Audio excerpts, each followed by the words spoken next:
Hello everybody and welcome to another video with your host Scott. In this video I'm going to show you how to make a strike indicator, a fixed strike indicator using graded monofilament backing. This is what you would use to make your leader loops as well, and also orange foam. That's going to be your main part of your indicator, and it's up to you whether you choose to paint it or not. I prefer to paint mine. But there we are. So you can make these any size, or you can make them as big as you like or as small as you like. I normally make them just over 1.5 centimetres the initial cut, and then they get trimmed down later. So they're normally 1.5 centimetres when we're finished. And then I normally cut a strip off that's about 30mm long.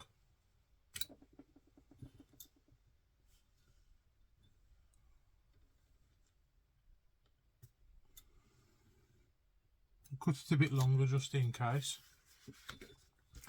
You can always trim it down. So the initial cut's actually 17mm wide, but it really doesn't matter. You guys can make it as big or as small as you like.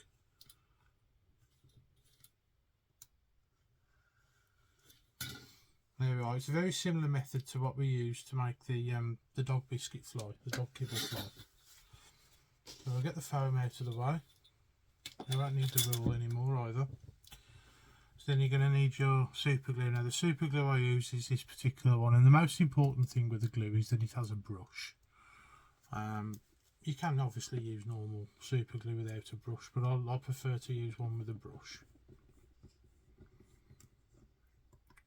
Another way that you can produce this particular indicator is if you've got a block of foam rather than a sheet. You can core out what you need, and you don't have to worry about getting glue on your fingers.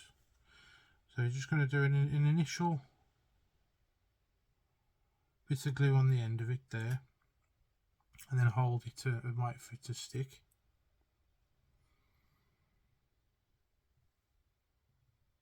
And that should be ample.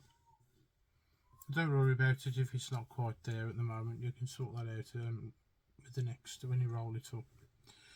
So then we're going to add glue to the inside again with the brush, and then continue to roll it.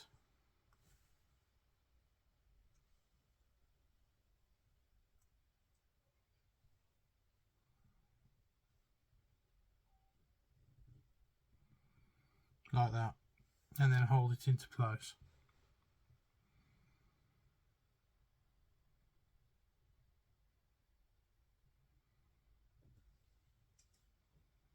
Now 40mm appears to be the perfect length for me, so I'm going to stick with what we've got there.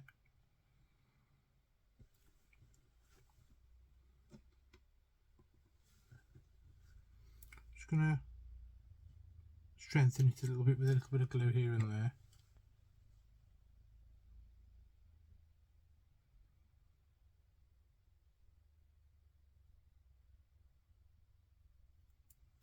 There we go.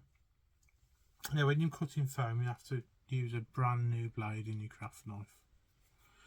So then we're basically going to shave the ends off.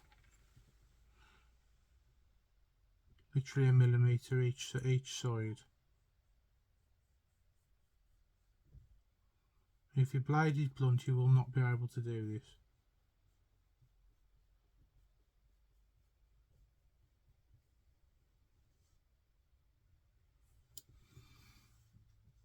That creates a nice smooth edge.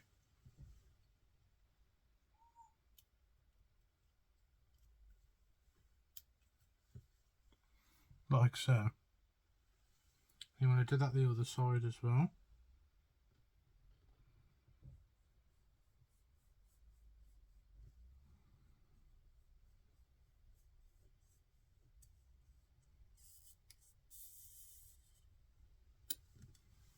And that's better than the other side. There we go.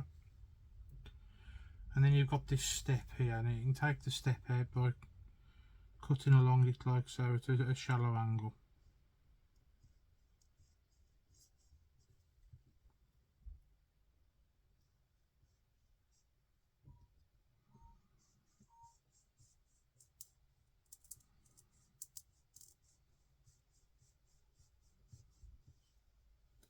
we go.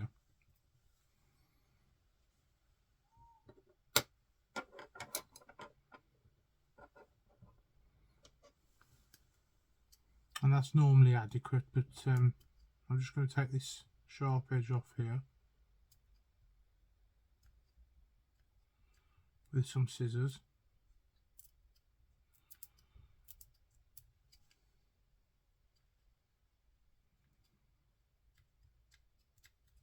And there we go, that's the main part of your indicator built. Now you have to make something to attach it to. Make sure you put the lid on your glue. If you knock that over, you'll be in trouble. Now I've got some I've made here earlier, but I just wanted to show you how to make a loop with this stuff, because it's almost an essential skill for fly anglers that don't buy their own leader loops. You're going to need a needle. I've actually got a specific needle that I use that I keep with the material. The eye of the needle has to be wide enough to accept the braid, but it also has to be quite sharp so that you can get it inside the braid, because it's hollow braid. So I'll leave it on the spool for now. You're going to thread it like you would thread any needle for sewing, like that. Then you come back on it on yourself, and then you're going to put the needle inside the braid. It's easier said than done, but you will get there eventually if you're patient.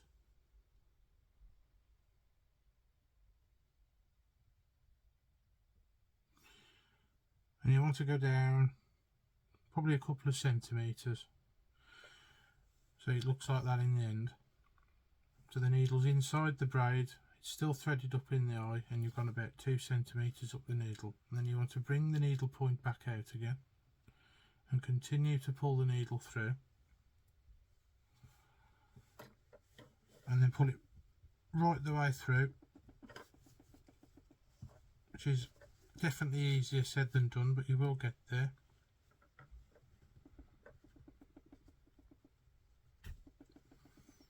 There we go. Now the loop's very small at the moment. What you want to do is get your needle in there and just ease it out.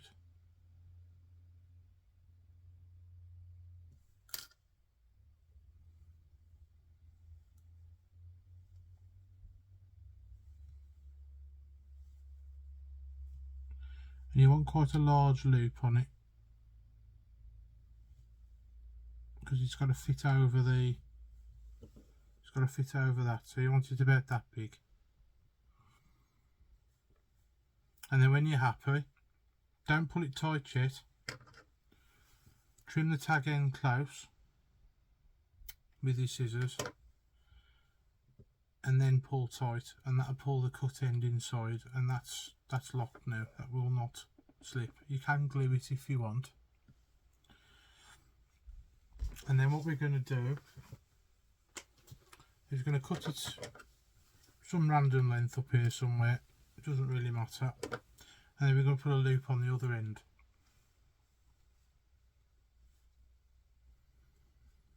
So to gauge it, you can fold it over and get a good idea of what you want to do.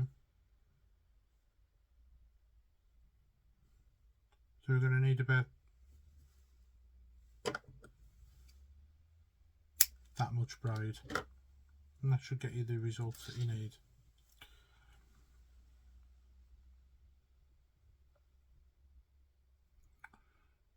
Exactly the same process as before.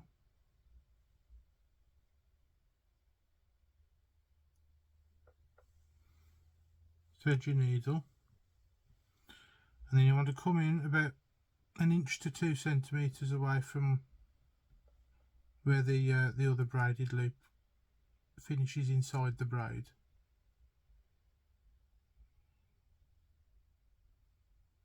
And you want to go down to that point and bring the needle through.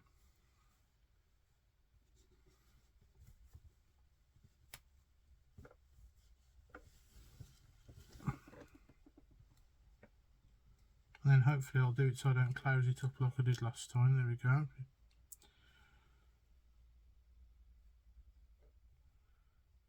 Pull the loose tag through, remove the needle, check the loop sizes match, which they do.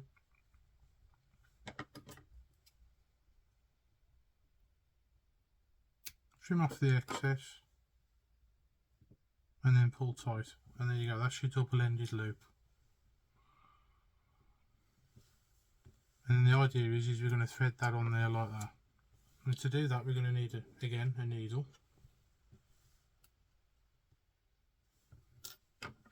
Just clean this up a bit better again.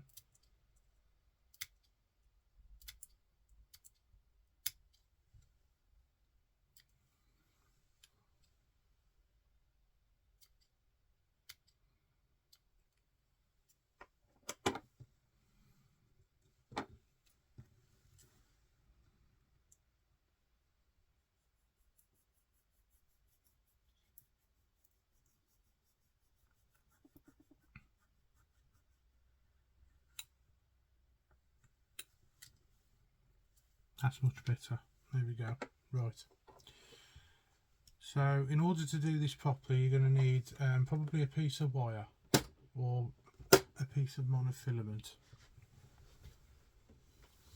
In fact, I'm going to use mono. I've got some big spool of cheap mono here. This is about £15–18 line. It doesn't really matter what you use, as long as it's strong enough to withstand the rigours of what it's about to be subjected to. You want a piece about, I don't know, 2 foot long, if that. I'm going to put your needle directly through the middle. It has to be through the middle.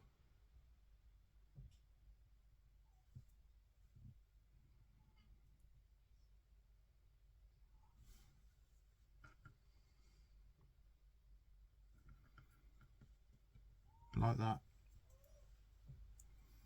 Just opens the hole up a bit for the braid, and then you get your piece of fishing line, thread your needle,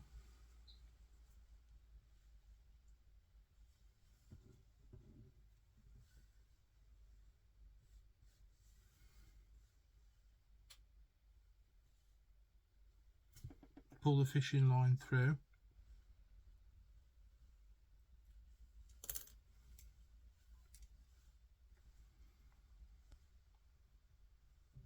put the fishing line through one of the loops,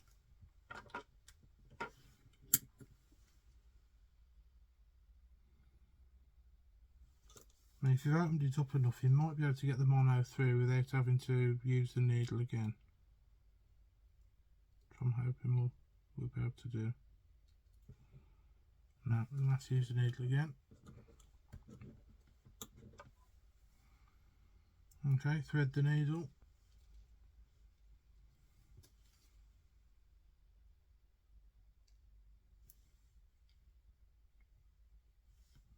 from the other end,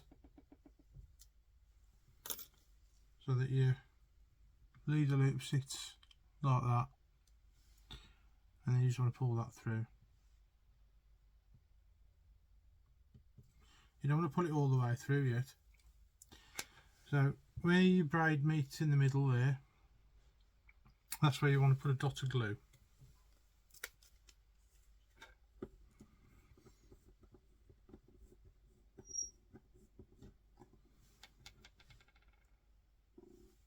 That'll also lock the loops off as well. There we go. And then you've got to be quick doing this. There we go.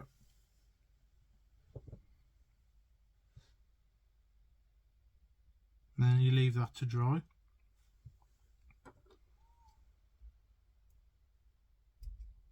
You can take the sharp edges off if you wish. I'm going to. You don't have to. You can also make these whatever shape you like. Also, if you've got those, if you've got one of those fish pimp indicators or similar, and you've lost the rubber out the middle, you can use one of those. If you've got one of those lying around that you're wondering what to do with,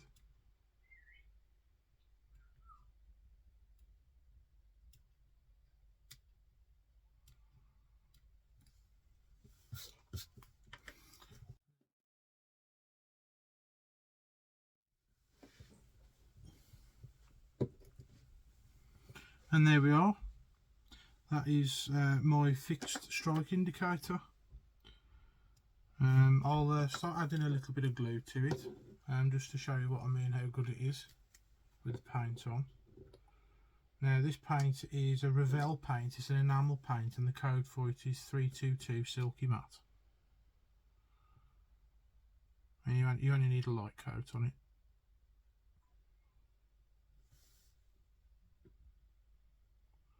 And that's enough to make it stand out a lot better. If you use a white foam, you can use the fluorescent yellow version of this paint if you want to.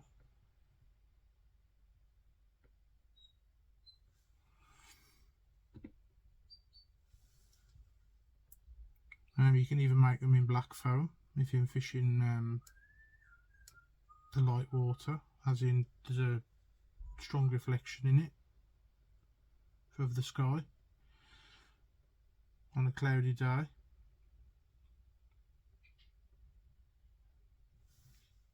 And you can even just use white as well. White does stand out quite well actually.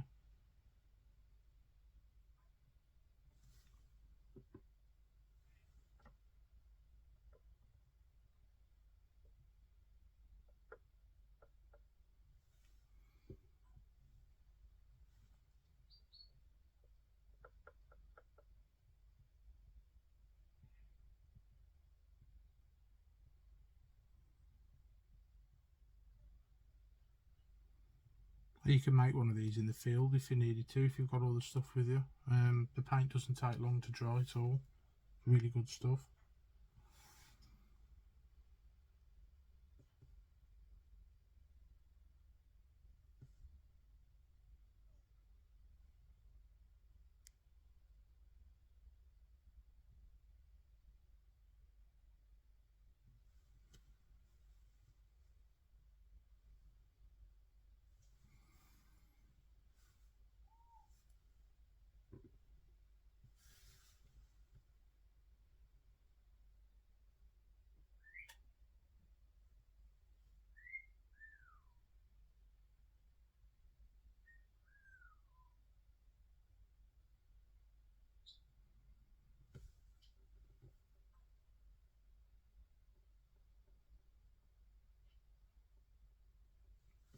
And there we have it.